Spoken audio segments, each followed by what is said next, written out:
ولا تقولوا لمن يقتل في سبيل الله أموات بل أحياء ولكن لا تشعرون আল্লাহ রাস্তায় যারা ঝাঁপ করে শহীদ হয়ে যায় তুমি ভাইবো না তারা মরে গেছে বাল আহইয়া ওয়ালাকিন লা তাশউরুন বরং তারা জীবিত মরতেই তারা জান্নাতে পাখি হয়ে সেখানে উঠতে থাকবে সুবহানাল্লাহ। একজন শহীদ যখন মারা যায় তার জিন্দেগীর সমস্ত গুনাহ আল্লাহ তাআলা সব কিছু মাফ করে দেন। আমরা আজকে থেকে জিহাদি চেতনা নিয়ে ইসলামকে বুকে ধারণ করে আমরা ইসরায়েলি এবং ইন্ডিয়ার সমস্ত পণ্যকে এক নম্বর বয়কট করবো তো ইনশাআল্লাহ। আসসালামু আলাইকুম ওয়া রাহমাতুল্লাহি ওয়া বারাকাতুহু। ওয়া আলাইকুম আসসালাম ওয়া রাহমাতুল্লাহি ওয়া বারাকাতুহু। আলহামদুলিল্লাহি নাহমাদুহু ওয়া নাস্তাঈনুহু ওয়া নাস্তাগফিরুহু ওয়া নু'মিnu বিহি ওয়া নাতাওয়াক্কালু আলাইহি ওয়া নাউযু বিল্লাহি মিন শুরুরি আনফুসিনা ومن سيئات أعمالنا من يهده الله فلا مضل له ومن يضلل فلا هادي له ونشهد أن لا إله إلا الله وحده لا شريك له ونشهد أن سيدنا وسندنا وحبيبنا وحبيب ربنا ومولانا محمدا عبده ورسوله صلى الله تعالى عليه وعلى آله وأصحابه وبارك وسلم تسليما كثيرا كثيرا أما بعد فقد قال الله تبارك وتعالى في كلامه المجيد والفرقان الحميد أعوذ بالله من الشيطان الرجيم بسم الله الرحمن الرحيم وما لكم لا تقاتلون في سبيل الله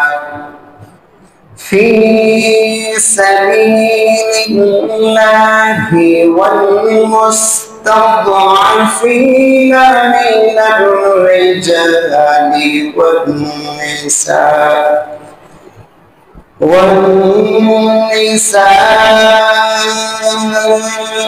والولدان الذين يقولون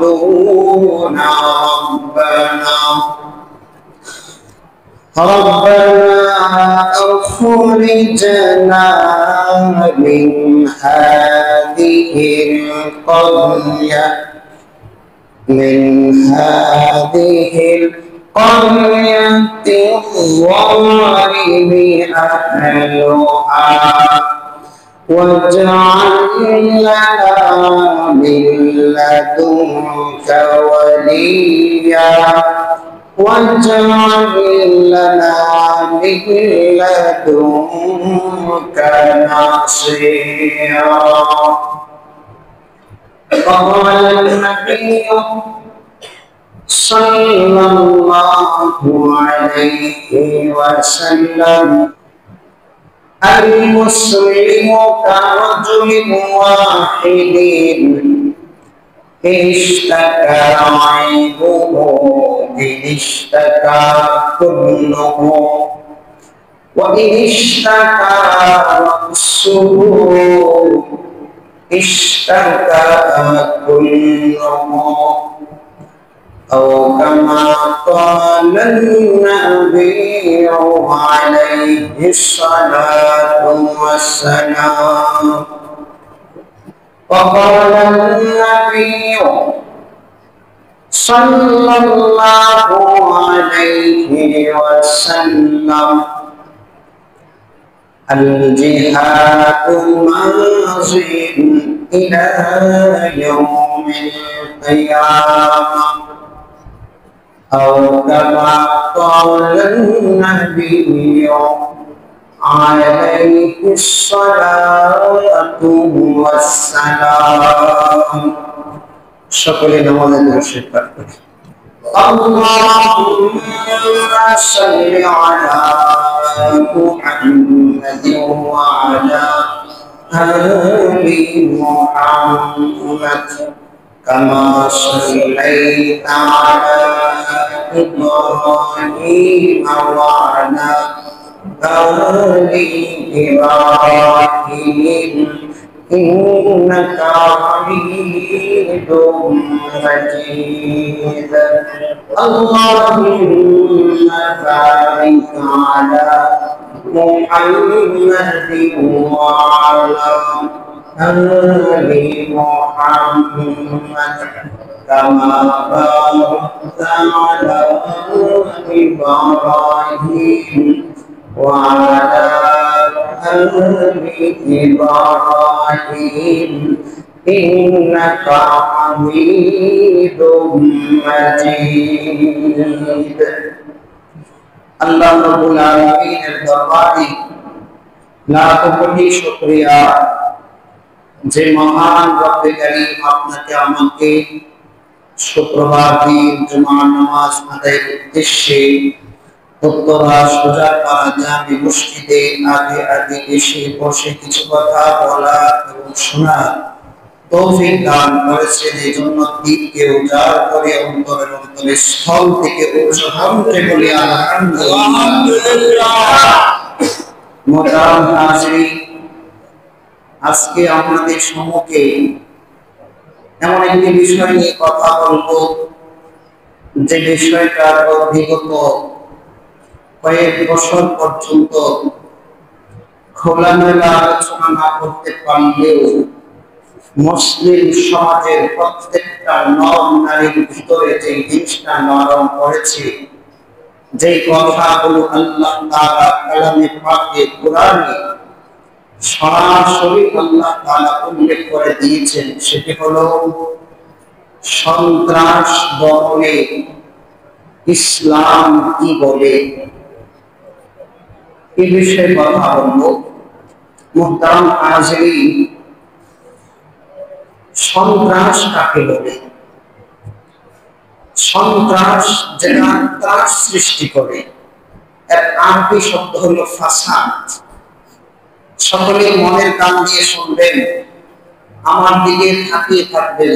আল্লাহ তাআলা সকলকে খায়র ও বরকত দান করুন, বলেন আমিন। সন্ত্রাস এর আরবি শব্দ হলো ফাসাদ, ত্রাস সৃষ্টি করা, অন্যায়ভাবে মানুষকে মারা, খুন করা, জুলুম করা, অত্যাচার করা। পরিভাষায় বলা হয়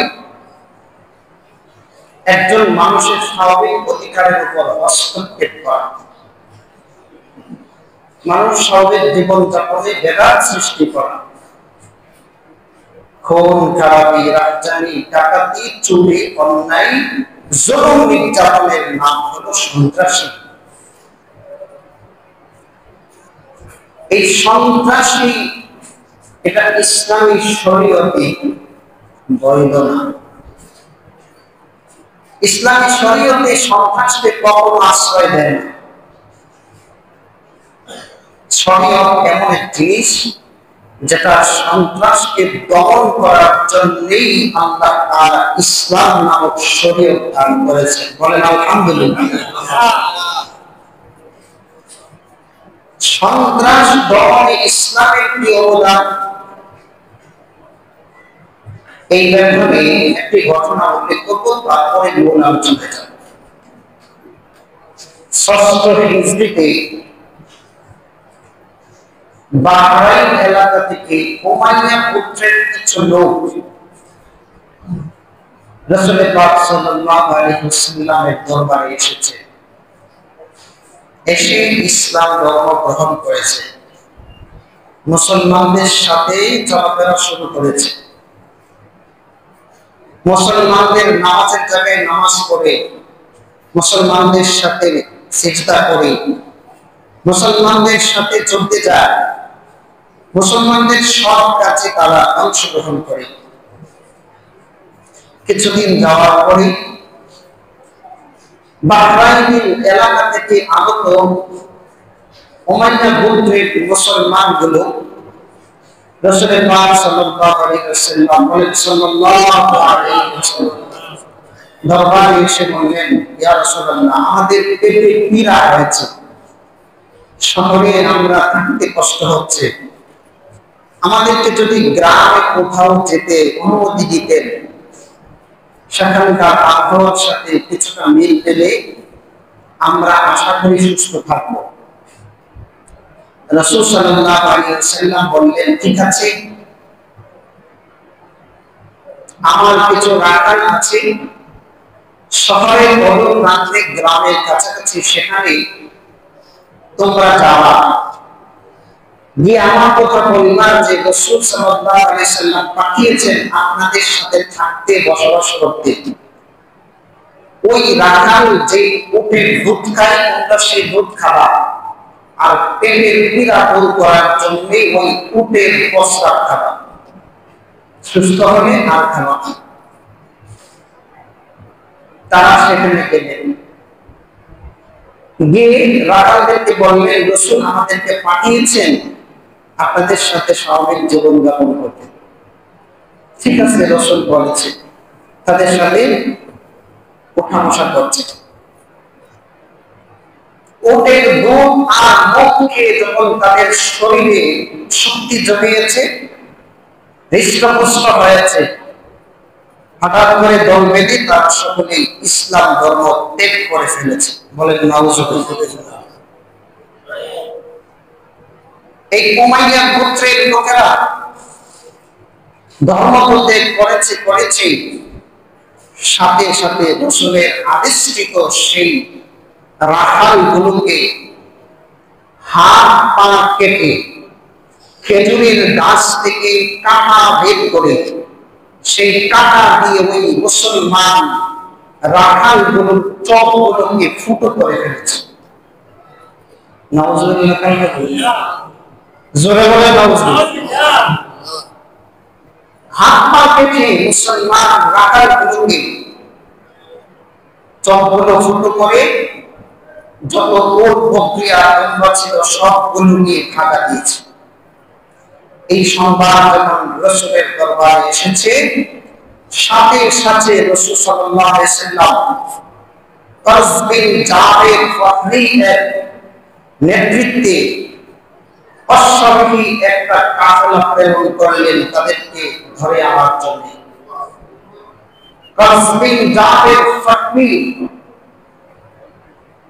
অশ্বরোহী বাহিনীকে নিয়ে তাদেরকে গ্রেফতার করে রাসূলের দরবারে নিয়ে এসেছে। এখন রাসূলের দরবারে আনার পরে তাদের কি বিচার হবে? তারা তো সন্ত্রাসী, মুসলমান রাখালদেরকে অন্যায়ভাবে তারা হত্যা করেছে। হত্যার একটা সীমারেখা আছে, হাত পা কেটেছে, মৃত্যু নিশ্চিত করার জন্য খেজুর গাছ থেকে কাটা এনে ছকগুলোকে ছিদ্র করে ফেলেছে, ফুটো করে ফেলেছে, এত নির্মম ভাবে তাদেরকে হত্যা করেছে। এই সন্ত্রাসীদেরকে কিভাবে দমন করা যায় এবং তাদের বিচার কি হবে রাসূল নিজেও ভাবতেছিলেন। সাথে সাথে আল্লাহ রাব্বুল আলামিন সূরা মাইদার 33 নম্বর আয়াত আল্লাহ তাআলা নাযিল করে তাদের বিচার কি হবে আল্লাহ জানিয়ে দিয়েছেন। সুবহানাল্লাহ। আল্লাহ তাআলা বলেন, ইন্নামা জাযাউল লাযীনা ইউহারিবুনাল্লাহ, নিশ্চয়ই যারা আল্লাহ তাআলার সাথে ওয়া রাসূলুহু এবং রাসূলের সাথে ইউহারি করে যুদ্ধ করে, তাদের বিচার কি? ওয়ায়াসআউনা ফিল আরদি ফাসাদা, এবং জমিনে ফাসাদ সৃষ্টি করতে চায়, তাদের বিচার কি হবে আল্লাহ বলেন, আইয়ুবাত্তালু, তাদেরকে কতল করো, আও ইউসাল্লামু, অথবা তাদেরকে ফাঁসির কাস্টে ঝুলিয়ে হত্যা করো, আও তুকাত্তা আইদিহিম ওয়া আরজুলুহুম মিন খিলাফিন, অথবা তাদেরকে ডান হাত বাম পা, বাম হাত ডান পা, এইভাবে তাদেরকে বর্বরভাবে তাদেরকে হত্যা করো, আও ইউনফাউ মিনাল আরদি, অথবা তাদেরকে জমিন থেকে, ভূখণ্ড থেকে বহিষ্কার করে ভিন দেশে পাঠিয়ে দাও। যালিকা লাহুম খিজিয়ুন ফিল হায়াতিদ দুনিয়া, দুনিয়ার জিন্দেগিতে এটা হবে তাদের জন্য লজ্জাজনক। ওয়ালাহুম ফিল আখিরাতি আযাবুন আযীম, আর তাদের জন্য তো আখিরাতে মহা বড় শাস্তি রয়েছে। এই সন্ত্রাস দমনে রাসূল সাল্লাল্লাহু আলাইহি ওয়াসাল্লাম সর্বপ্রথম যখন এই আয়াত নাযিল হয়, আল্লাহ যেভাবে বলছে তাদেরকে যেভাবে হত্যা করেছে কাসাস স্বরূপ, তাদেরকে ওইভাবে হাত পা কেটে চোখগুলোকে ফুটো করে দিয়েছে এবং শিক্ষা দিয়েছেন যারা এই সন্ত্রাসী করবে তাদের বিচার তাই হবে। এটা ছিল ইসলামী শরীয়তের বিধান। আল্লাহ কোরআনে নাযিল করে দিয়েছেন, সন্ত্রাস ইসলাম কখনো সমর্থন করে না। মুসলমান ভাই আমার, দিলের গান্ধী কথাগুলো শুনে আমাদের মগজ কিভাবে ধুলাই করে দেখেন। আজকে গোটা পৃথিবীর মাঝে একটা শব্দ চয়ন করা হচ্ছে, ইহুদি খ্রিস্টান আর হিন্দুত্ববাদ ঐক্যবাদী কিছু মানুষ আছে যারা মুসলিমকে জঙ্গি একটা তুকমা দিয়ে বিশ্বের মাঝে সন্ত্রাসী গোষ্ঠী করে পরিচয় দেওয়ার জন্য তারা সুদূর প্রসারিত এক অঙ্ক এঁকেছে। যে চমকটা আজকে না, এই চমক এঁকেছে শত শত বছর আগে। আজকে মুসলমান তাদের মুসলমানিত্বের যে রেখা ছিল, সেই দাগগুলোকে তারা ভুলে গিয়েছে।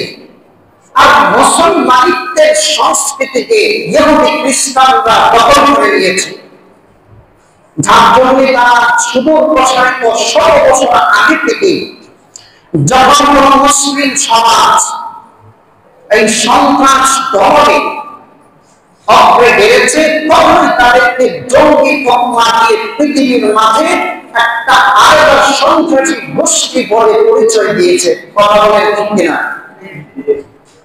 উদাহরণস্বরূপ দিচ্ছি, আফগানিস্তান ইসলামী রাষ্ট্র ভূখণ্ড বাস্তবায়নের লক্ষ্যে তারা সর্বপ্রথম যখন ইসলামের পক্ষে যুদ্ধ করে, বিশ্বের প্রথম সুপার পাওয়ার ছিল রাশিয়া। এই সিরিয়ান ভিয়েতনাম আর সেই রাশিয়া তারা আফগানিস্তানে ইসলামী রাষ্ট্র কায়েম করতে দিবে না, আক্রমণ করে বসেছে। সর্বপ্রথম তারা মোকাবেলা করার জন্য মাদ্রাসার তালিবুল ইলম, আরবিতে বলা হয়, বাংলা বলা হয় ছাত্র। তালিবুল ইলম, ইলম পড়াশোনাকারী ছাত্ররা সর্বপ্রথম মোকাবেলা করেছে। তাদের ভিতরে ইমানি চেতনা আছে, কোরআন পড়ে, কোরআন তিলাওয়াত করে, রাসূলের হাদিস তাদের বুকে। তারা সহ্য করতে না পেরে যখন আফগানিস্তান আল্লাহকে দেখেছে ওই বইটা পড়িয়ে, বিশেষ করে যখন আফগানিস্তানে চৌরাস্তার মোড়ে একটা মুসলিম নারী তাকে প্রকাশ্যে উলঙ্গ করে তার কাপড় খুলে বেইজ্জতি করা হবে, মাদ্রাসার তালিবুল ইলম যারা তারা সহ্য করতে না পেরে মোকাবেলার জন্য মাঠে নামতেই পাখির মতো গুলি করে মাদ্রাসার ছাত্রদেরকে হত্যা করেছে। যে হত্যা শুরু হলো, আস্তে আস্তে পুরা দেশ ব্যাপী আন্দোলন সৃষ্টি হলো। রাশিয়া সুপার পাওয়ারের সমস্ত শক্তি আফগানিস্তানে প্রয়োগ করার পরেও 1994 দিকে তারা পরাস্ত হয়। 96 দিকে তারা ইসলামী রাষ্ট্র কায়েম করেছে। রাশিয়াকে ধ্বংস করার জন্য আমেরিকা তখন আফগানিস্তানের মুজাহিদিন যারা তালেবান বলে ছাত্র, এদেরকে বিভিন্নভাবে অস্ত্র দিয়েছে। তারা পরাস্ত হয়েছে। রাশিয়া 80 খণ্ডে বিভক্ত হয়ে গেছে। আল্লাহ তাআলা আফগানের জমিতে ইসলামী খেলাফত বাস্তবায়ন করেছে। মুসলমান ভাই আমার, আজকে খেলাফত শব্দ উচ্চারণ করলে এক শ্রেণীর মানুষের শরীরে গা জ্বলে, তাদের ভাত হজম হয় না, চোখ রক্তের মতো হয়ে যায়। মনে রাখবেন, ইসলামী খেলাফত এটা রাসূলের জামানায় ছিল, সাহাবায়ে কেরামের জামানায় ছিল। 4 জন খলিফা ইসলামী খেলাফত প্রতিষ্ঠিত করেছিল, অর্ধ পৃথিবী শাসন করেছে। এই খেলাফত নামটা উচ্চারণ করলে এক শ্রেণীর মানুষের শরীরে আগুন চলে যায়।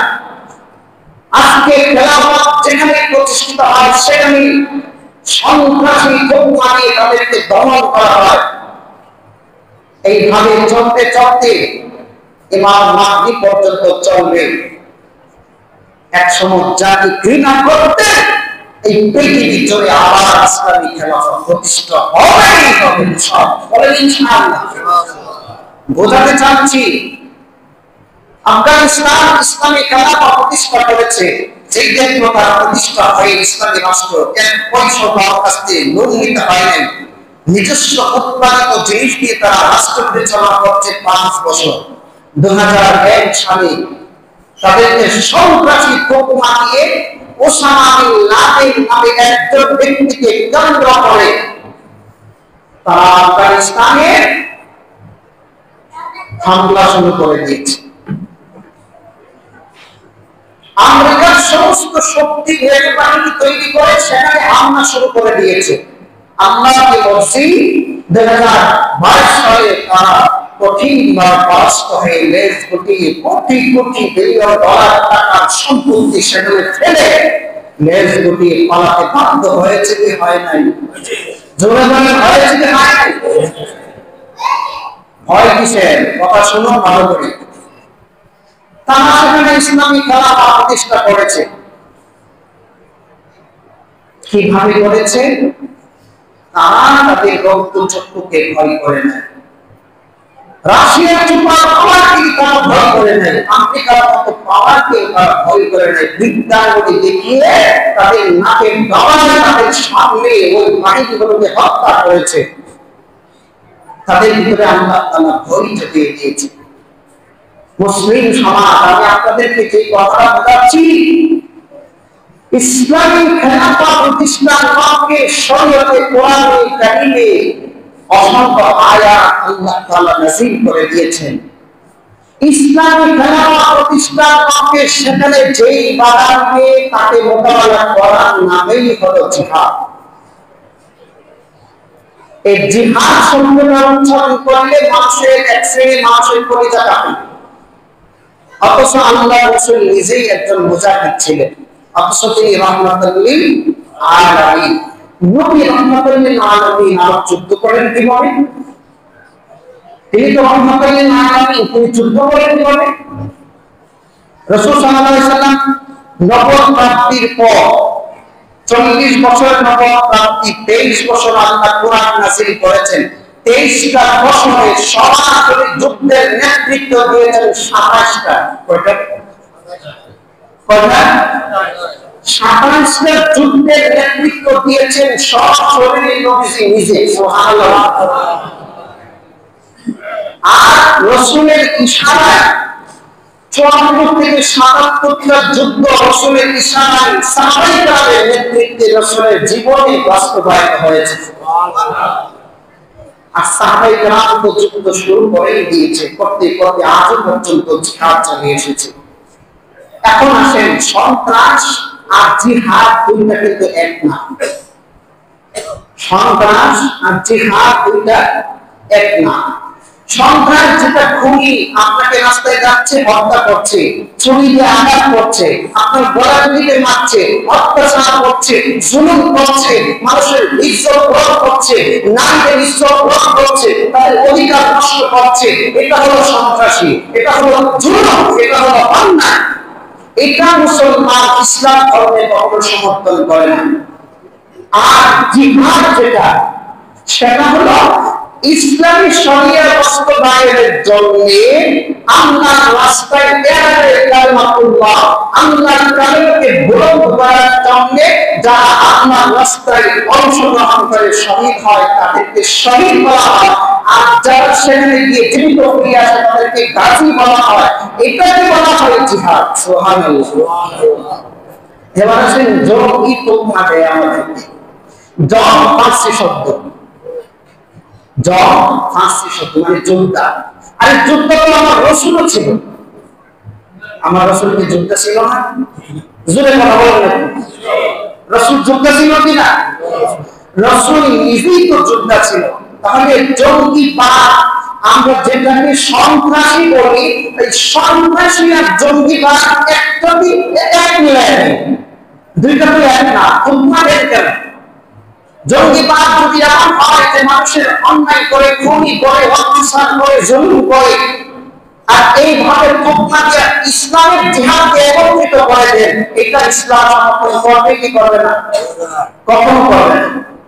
তাহলে আমাদেরকে জঙ্গিবাদ বলে একটা তোকমা দিয়ে পুরা পৃথিবীর সমস্ত মুসলিম উম্মাহকে জঙ্গিবাদ তোকমা দিয়ে পৃথিবীর মানচিত্র থেকে সন্ত্রাসী গোষ্ঠী করে প্রমাণ করে তোমরা এটাই বলতে চাও এই ইসলাম ধর্ম এবং শরিয়া বিধান নামক যে জিহাদ পৃথিবীর মানচিত্র থেকে তোমরা পরিষ্কার করে দেওয়া চাও, কিছুই তোমাদের কাছে নয়। ঠিক না?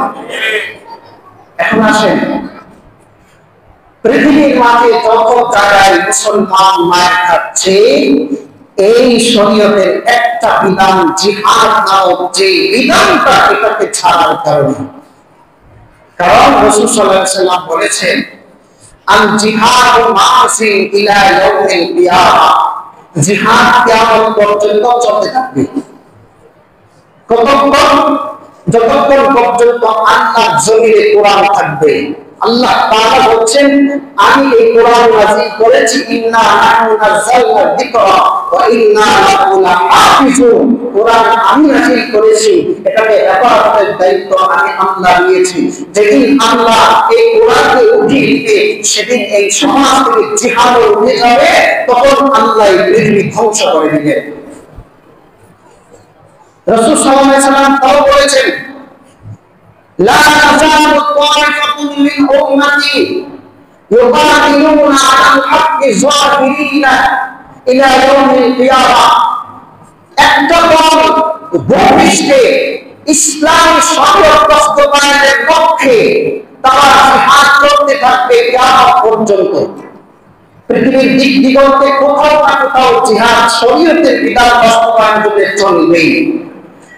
এখন প্রশ্ন জানতে পারে, আমরা তো করি না। আরে আমরা তো করি না, আমাদের ভিতরে চেতনা আছে জিহাদে। আমার মুসলিম ভাইয়ের উপর যখন তোমরা ফিলিস্তিনে গাজাবাসীদের উপর আক্রমণ করে করেছ, আজ বাংলাদেশের প্রত্যেকটা নওজোয়ানের চোখের ভিতরে পানি এবং একটা জিনিস লালন করছে, সেটা হলো ওই মুসলিম নর নারী আর শিশু বাচ্চাদের রক্ষার্থে আন্দোলনের ভিতরে চোখে টকটক করছে, কবে সেখানে যাবে আর কিছু না তার কমপক্ষে পাথর দিয়ে আঘাত করবে, ঠিক কিনা বলেন? আজকে সেখানে হামলা করেছ আমাদের ভিতরে জলে। এটা কেন রাসূল বলেছে আল মুসলিমু কারাজুলিন ওয়াহিদিন, মুসলমান একটা ব্যক্তির মতো। আল মুসলিমু কারাজুলিন ওয়াহিদিন আইতা জাসাদিন ওয়াহিদিন, মুসলমান একটা শরীরের মতো। ইশতাকা আইনুহু ইশতাকা কুল্লুহু ওয়া ইশতাকা রাসুহু ইশতাকা কুল্লুহু।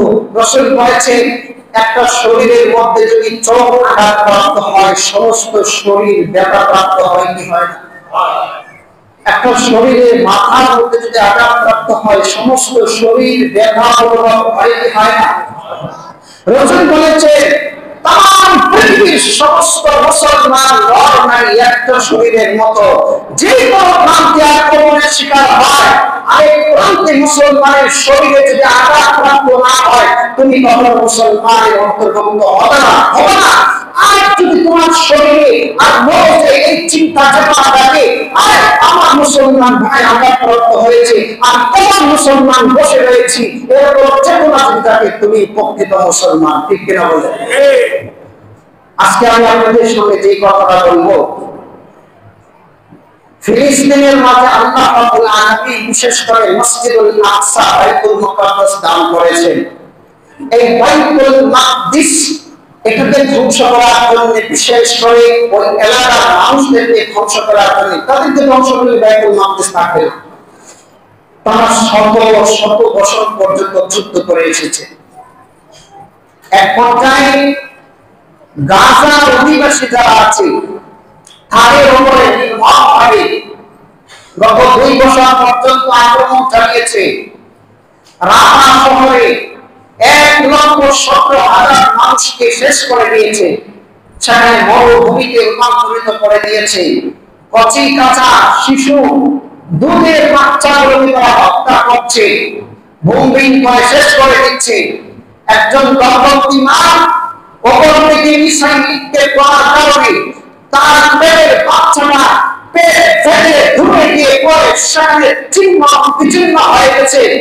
এই যে মুসলিম বাচ্চাগুলোকে তারা হত্যা করছে, যেই বাচ্চাটা পথের উপর বিক্ষিপ্ত হয়েছে, মনে রাখবেন রাসূল বলেছেন ওই ইহুদীদের কুত্তাগুলোকে সেদিন বিশুদ্ধ ইমাম মাহদী আলাইহিস সালাম যখন চলে আসবে, ওই পাথর সেদিন বলে দেবে আমার পিছনে ইহুদী আছে, তাদেরকে ধরো আর হত্যা করো। আজকে আমাদের সঙ্গে এই দৃষ্টান্ত চলে এসেছে। হিটলার যখন 60 লক্ষ ইহুদিদেরকে হত্যা করেছে, হিটলারের প্রধান সেনাপতি এক পর্যায়ে যখন তার পরাশরগুলো তাকে গ্রেফতার করেছে, ইতিহাস আপনারা জানেন, গ্রেফতার হওয়ার পরে তাকে ফাঁসির কাস্টে ঝোলাবে। তাকে ফাঁসির কাস্টে ঝোলানোর আগে তাকে জিজ্ঞেস করেছে প্রধান সেনাপতিকে, তোমার জীবনের শেষ চাওয়া কি আছে? ও বলছে আমার জীবনের শেষ চাওয়া হলো আমি ইহুদি হব। কি হব? কথা বলেন, আমি কি হব? আমার কথা কি বুঝতেছেন আপনারা? আমি কি হব? ইহুদি হব। ইহুদিরা ভাবতেছে ও ইহুদি হবে, ও ভাবছে মনে হয় আর সে যদি ইহুদি হয়ে যায় তাহলে তাকে হত্যা করব না। সে যে পরিমাণ খুনি আর অপরাধী, 60 লক্ষ আমার সহপাঠীদেরকে হত্যা করেছে, তাকে একবার না 100বার যদি তাকে হত্যা করা হয়, আমার ইহুদিদের রক্তের বিনিময় হবে না। ও ভাবছে মনে হয় সেই কথা বলার কারণে তাকে ছেড়ে দেওয়া হবে। তাকে জিজ্ঞেস করা হলো, এই নাকের ডগায় বল রাখতে তুই এই অবস্থায় এই কথা বললা কেন? তুমি ইহুদি হবা? তখন হিটলারের প্রধান সেনাপতি বলেছিল, শোনো, আমি ভয়ের কথা বলিনি, আমার নিজের জানকে রক্ষার্থে এই কথা বলিনি। আমি কেন এই কথা বলেছি জানো? পৃথিবীর মানুষ জেনে রাখো, আমি একটা ইহুদি যদি এখন হয়ে যায়, তারপরে তোমরা আমাকে হত্যা করো, আমি জানি তোমরা আমাকে ফাঁসির কাস্টে ঝোলাবা। পৃথিবীর মানুষ জানো যে আরেকটা ইহুদি মারা গেছে। বলেন ঠিক কিনা? কি বলবেন? কেমন ছিল তাদের দৃশ্যটা, মন মস্তিষ্ক এই ধরনের লাল খবরগুলোকে পৃথিবীর মাঝে এখন মানচিত্রে সবার উপরে নেতৃত্ব দিচ্ছে। বেশি দিন বাকি নাই, একটা করে ধরবে। আজকে মুসলমান বিভিন্ন কাঠাপারে কানাচারের ভিতরে ঢুকে গেছে, মুসলমান বিভিন্ন ভাবে কানাচারের ভিতরে ঢুকে গেছে। এখন যার যার বিষয় নিয়ে ব্যস্ত আছে। আর এই ব্যস্ততার ভিতর দিয়ে আমার গাজা অধিবাসী দুর্বল নারী আর পুরুষ, বয়োবৃদ্ধ ব্যক্তি আর শিশু বাচ্চারা সেখান থেকে আত্মনাদ করে চিৎকার দিয়ে আপনাকে ডাকছে আর বলছে, কেমন যেন তারা আমাকে ডেকে এত বলছে।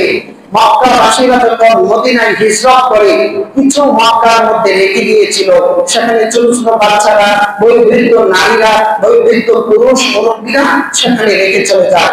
মক্কাবাসীরা পাইছি, এবার পেয়েছি। তারা ভাবন্তি সব চলে গেছে মদিনায়, আর এদেরকে এই বয়োবৃদ্ধ নারী আর পুরুষ আর শিশু বাচ্চাদেরকে স্ত্রীর গুণা তাদের উপরে চালিয়ে দিয়েছে। তখন হযরত আব্দুল্লাহ ইবনে আব্বাস রাদিয়াল্লাহু তাআলা আনহু তিনি বলেন, আমিও সেই কাতারে ছিলাম, আমার আম্মা ছিল সেখানে। আব্দুল্লাহ ইবনে আব্বাস রাদিয়াল্লাহু তাআলা বলেন, আমিও মক্কায় রেখে গিয়েছিলাম, আমিও ছিলাম আমার মায়ের সাথে। তাদের অত্যাচার এত পরিমাণে ছিল আমার সহচরকে দেখা। তখন সেখানকার নারী আর পুরুষরা চিৎকার করে বলছিল, কি বলছিল? আল্লাহ তাআলা কালামে পাকে বলেন, ওমা লাকুম লা তুকাতিলুনা ফি সাবিলিল্লাহ, তোমাদের কি হলো যে তোমরা আল্লাহর রাস্তায় জিহাদ করো না? ওয়াল মুস্তাদাফিনা মিনার রিজাল ওয়ান নিসাই ওয়াল বিলদান আল্লাযীনা ইয়াকুলুনা রাব্বানা আখরিজনা মিন হাযিহিল কারয়াতি যালিমি আহলুহা, সেখানকার দুর্বল নারী আর পুরুষ আর শিশুরা চিৎকার করে বলছে, আল্লাযীনা ইয়াকুলুন, যারা বলছে, রাব্বানা আখরিজনা মিন হাযিহিল কারয়াতি যালিমি আহলুহা, হে আল্লাহ এই এলাকার জালিম অধিবাসীগণ এদের থেকে আমাদেরকে বের করে অন্য রাষ্ট্রে নিয়ে যান। ওয়া আন্নানা ইল্লাকুনকা ওয়ালিয়া, এবং আমাদের কাছে এমন একজন অগ্রগামী হবে যিনি আমাদেরকে রক্ষা করবে। ওয়া আন্নানা ইল্লাকুনকা নাসীরা, এবং আমাদেরকে সাহায্যকারী একটা দল পাঠিয়ে দে যারা আমাদেরকে সাহায্য করবে। আজকে গাজার অধিবাসী যারা আছে তারাও শিশু বাচ্চারা এবং বয়োবৃদ্ধ নারীরা পুরুষরা চিৎকার মেরে মেরে বলছে, হে দুনিয়ার সমস্ত মুসলিম উম্মাহ, আমরা বিভিন্ন বিপদের সম্মুখীন, নাই পানি, নাই খাবার, নাই আশ্রয়স্থল, কোনো কিছু আমাদের দিচ্ছে না, আমাদেরকে বন্দী করে মিসাইল দিয়ে শেষ করে দিচ্ছে। আসো আমাদের পক্ষে একটু কথা বলো, সাহায্য করো। এরপরেও যদি কোনো মুসলমান তাদেরকে সাপোর্ট না করে, খোদার কসম এই মুসলমানের পোশাক করতে পারে প্রকৃত পক্ষে ইহুদিদের দাম বলেন ঠিক কিনা? আজকে তাদেরকে ডাকছে, সেদিন জিহাদ করার জন্য আল্লাহ তাআলা বলছে, আল্লাযীনা আমানু ইউকাতিলুনা ফি সাবিলিল্লাহ, যারা ইমানদার তারা আল্লাহর রাস্তায় জিহাদ করে। ওয়াল্লাযীনা কাফারু ইউকাতিলুনা ফি সাবিলিত তাগুত, আর কাফের এরা জিহাদ করে তাগুতের সাথে, অর্থাৎ শয়তানের সাথে। ফাকাতিলু আউলিয়া শাইতান, আল্লাহ তাআলা বলছে শয়তানের লিডারগুলো যে আছে এগুলোকে হত্যা করো। ইন্না কাইদা শাইতান কানা যাঈফা, নিশ্চয় শয়তানের কৌশল এটা দুর্বল, এটা কখনো সফল হবে না। আজকে আল্লাহ কসম করে বলি, হে মুসলমান, তোমরা ঘুমিয়ে রয়েছ, তোমার ভাই বোনকে সেখানে হত্যা করছে, সেদিন বেশি করে নয়। তুমি যদি তাদের পক্ষে কথা না বলো, তুমি যদি তাদের পক্ষে সাপোর্ট না করো, তাদের কাছে যেই জিনিস পাঠাবে তারা সাহায্য পাবে, সেটা যদি তোমরা না করতে পারো, মনে রাখবা তোমার কাঁধের উপর আরেকটা বসে আছে। আমার কাছে সে দূরে না, আমার কাছে। আজকে ইন্ডিয়ার মধ্যে, ইন্ডিয়া আপনারা তো জানেন, যখন গাজা অধিবাসীদের উপর হামলা করে বড় বড় মিডিয়াতে স্পষ্ট লেখা আছে, সেখানে তারা বক্তৃতা দিয়েছে, ইন্ডিয়া থেকে সরাসরি বাহিনী পাঠিয়ে সেখানে আমার মুসলমান ভাই বোনদেরকে ধ্বংস করছে। আপনারা জানেন, মহান যারা দেখেছেন তার সেখানে মিসাইল পাঠিয়েছে, বাহিনী পাঠিয়েছে, সমর্থন দিয়েছে, সেখান থেকে কিভাবে মুসলমান নিরপেক্ষতায় প্রশিক্ষণ দিয়েছে, কাশ্মীরের মুসলমানদেরকে তাদের করে কৌশল শিখিয়ে কাশ্মীরের মুসলমান ধ্বংস করার জন্য ইন্ডিয়ার সেই বাহিনীগুলো পদক্ষেপ নিয়েছে। আর আমাদের ইতিহাসে বাকি এরপরও মুসলমান সাপোর্ট করে এই ইন্ডিয়াকে। যারা ইন্ডিয়াকে সাপোর্ট করবে তাদের ঈমান নষ্ট হয়ে যাবে। ঠিক কি না? না, এখন মুসলমানদেরকে ধ্বংস করছে, এখন তার অর্থবিক সম্পত্তি বাজেয়াপ্ত করছে। আমার চাকরির সম্পত্তি, আমার বাপ দাদা মসজিদ বানিয়েছে, আমার বাপ দাদা মাদ্রাসা বানিয়েছে, কবরস্থান বানিয়েছে, সেখানকার সংসদে বিল পাস করেছে, এই সবগুলো তারা বাজেয়াপ্ত করবে। সেখানে মুসলমান অংশগ্রহণ করার জন্য বিভিন্ন মাঠে নামা মাত্রই গুলি করছে, মসজিদগুলো ধ্বংস করে দিয়েছে। আর বলে যদি কোন ইন্ডিয়াকে সাপোর্ট করে, আমার মনে হয় জন্মের সমস্যা আছে। ঠিক কিনা বলে? মুসলমান শেষ কথা আমি আপনাদেরকে জানিয়ে দিতে চাই, নিজে সতর্ক হন এবং গাজার অধিবাসী যারা আছে তাদেরকে সাপোর্ট করার জন্য দুইটা কাজ করতে হবে। এক নম্বর, ইন্ডিয়ার সমস্ত পণ্য আজকে থেকে বয়কট করুন। সময় রাজি আছেন? আল্লাহ তাআলা সব হাতগুলোকে কবুল করুন। হাত নামা, আজকে থেকে মসজিদে বসে তওবা করলাম, আজকে থেকে ইন্ডিয়ার কোন পণ্য আমরা খাবো না, কিনবো না, কোনো দোকানও রাখবো না, এবং গাজাকে হত্যা করার কারণে ইসরায়েলের পণ্য আমরা আজকে থেকে ক্রয় করবো না। ঠিক আছে না ইনশাআল্লাহ? দ্বিতীয় নাম্বার, আল্লাহ তাআলা বলেন ওয়াইদু লাহুম মাসতাতা'তুম মিন কুওয়া, তুমি তোমার সামর্থ্য মতো যতটুকু পারা যায় তুমি জিহাদের জন্য প্রস্তুতি হও। হে মুসলমান, আমার বাবা ও মুরব্বি যারা আছে, আপনাদের একটা বয়স হয়ে গেছে, আপনার সন্তানকে জিহাদের লালন শিখা, জিহাদ শিখা, ইসলামী শরীয়তের বিধান শিখা, তাদেরকে শরীয়তের মাসআলা শিখা, এবং বলতে যে আমি মারা যেতে পারি, তুমি শহীদ হয়ে যাও। তুমি শহীদ হইলে বলো তুমি মরো নাই, তুমি আল্লাহর রাস্তায় তুমি জিন্দা হয়ে গেছো। ولا تقولوا لمن يقتل في سبيل الله اموات بل احياء ولكن لا تشعرون। আল্লাহর রাস্তায় যারা জিহাদ করে শহীদ হয়ে যায়, তুমি ভাইবো না তারা মরে গেছে, বাল আহইয়া ওয়ালাকিন লা তাশউরুন, বরং তারা জীবিত, মরতেই তারা জান্নাতে পাখি হয়ে সেখানে উঠতে থাকবে। সুবহানাল্লাহ। একজন শহীদ যখন মারা যায়, তার জিন্দেগির সমস্ত গুনাহ আল্লাহ তাআলা সব কিছু মাফ করে দেন। আমরা আজকে থেকে জিহাদি চেতনা নিয়ে ইসলামকে বুকে ধারণ করে আমরা ইসরায়েলি এবং ইন্ডিয়ার সমস্ত পণ্যকে এক নম্বর বয়কট করবো ইনশাআল্লাহ। দিন আল্লাহ মঞ্জুর করে না। আমিন।